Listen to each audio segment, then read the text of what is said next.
Hello and welcome to today's screencast. The focus is going to be looking at part 2 of altitude. So previously we had a look at the short-term effects of altitude on the cardiovascular and respiratory systems with a particular focus, I suppose, within the respiratory system on the reduced partial pressure of oxygen in the atmospheric air, which then had a knock-on effect on the diffusion gradients between the alveoli and blood, oxygen association to hemoglobin, and as a result of that, oxygen diffusion gradient between the blood and muscles. On top of that, we had a look at the elevated heart rate, breathing rate, and then the knock-on effects of those. That's what we had a look at altitude. Ultimately, we had a look at this idea that when we're at altitude, the short-term effects on the cardiovascular and respiratory system were going to be negative. Okay, they're going to cause us massive problems.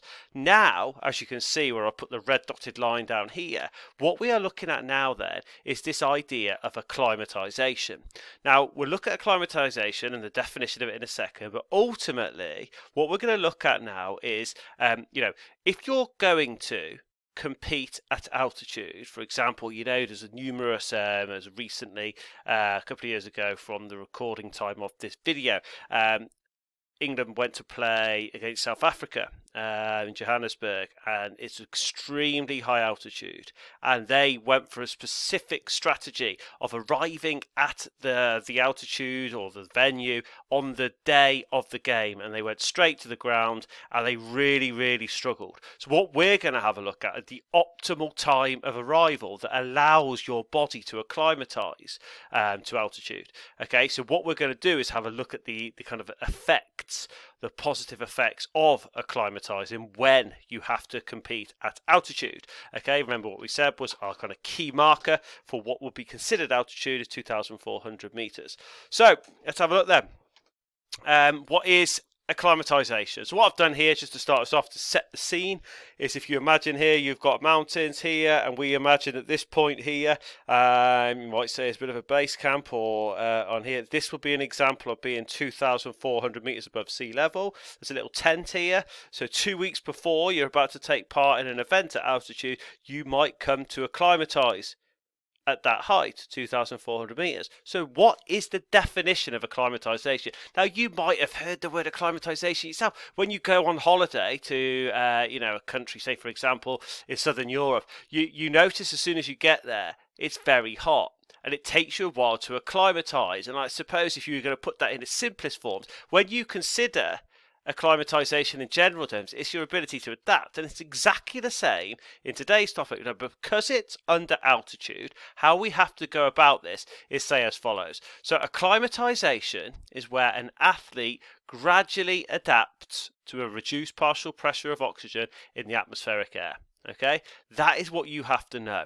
So really important, acclimatization equals adapt. Okay, so in this case, because we are studying acclimatization with regard to altitude, we have to talk about the altitude kind of conditions. So acclimatization is when an athlete gradually adapts to a reduced partial pressure of oxygen in the atmospheric air.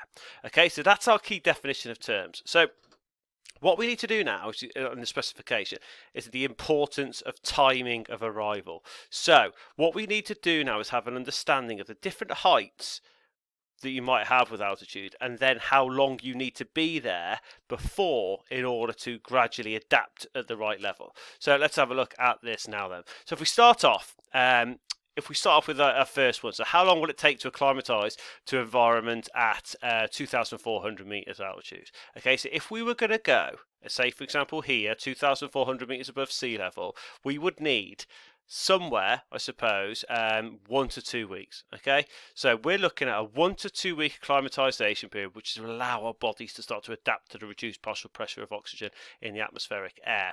Now, if we were going any higher, I'm sure you can kind of work this out. We're going to have to start to we're going to have to be there a little bit earlier. So in terms of the time of arrival, if we were looking at 3,000 meters, we would need to be there 2+ weeks. You're looking at 2 to 3 weeks maybe before you took part in the event at altitude. Okay, and then if we went up finally to say 5,000 meters, if you were competing at 5,000 meters, you would need to acclimatize. Your period of acclimatization at altitude would need to be 4+ plus weeks. Okay, so you'd have to be there a long time.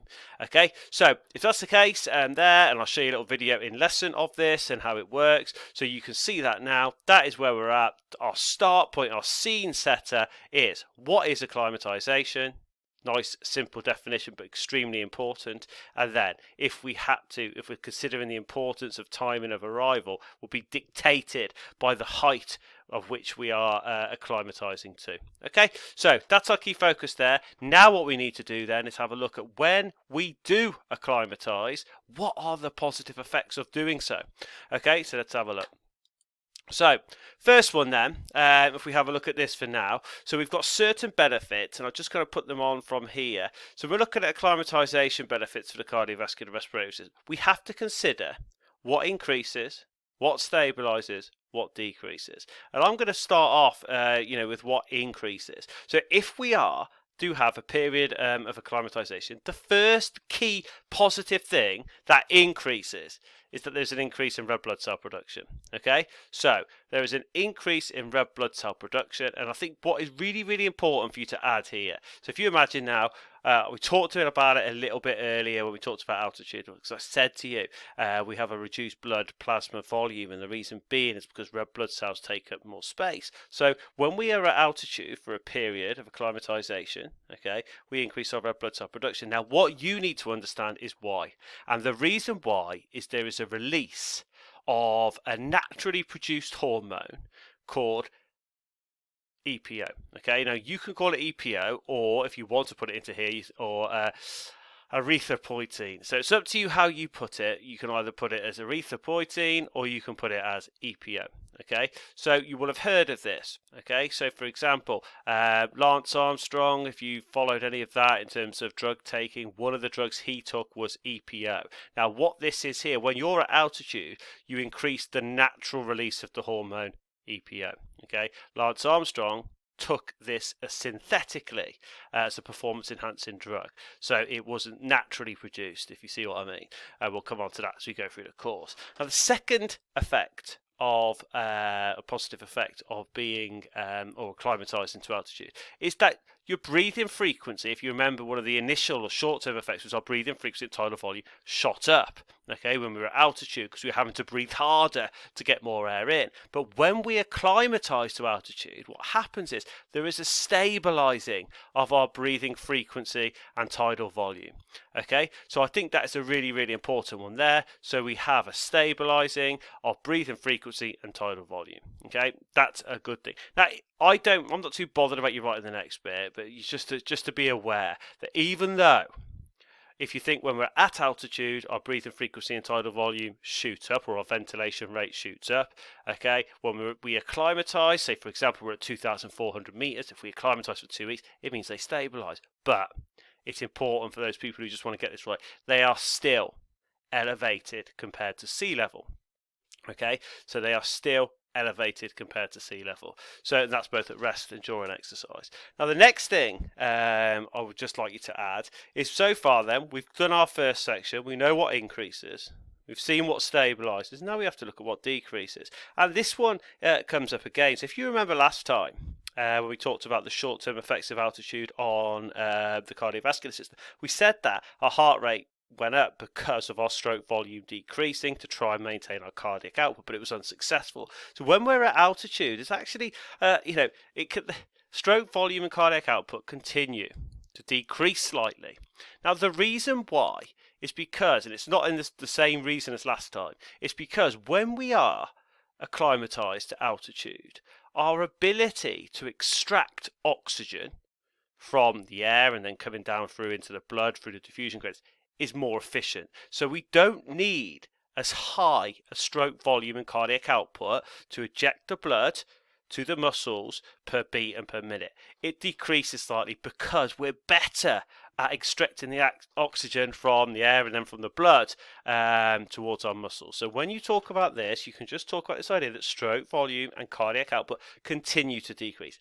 as they did when we were at altitude in terms of the short-term effects. But the key thing here is because our oxygen extraction because we're efficient.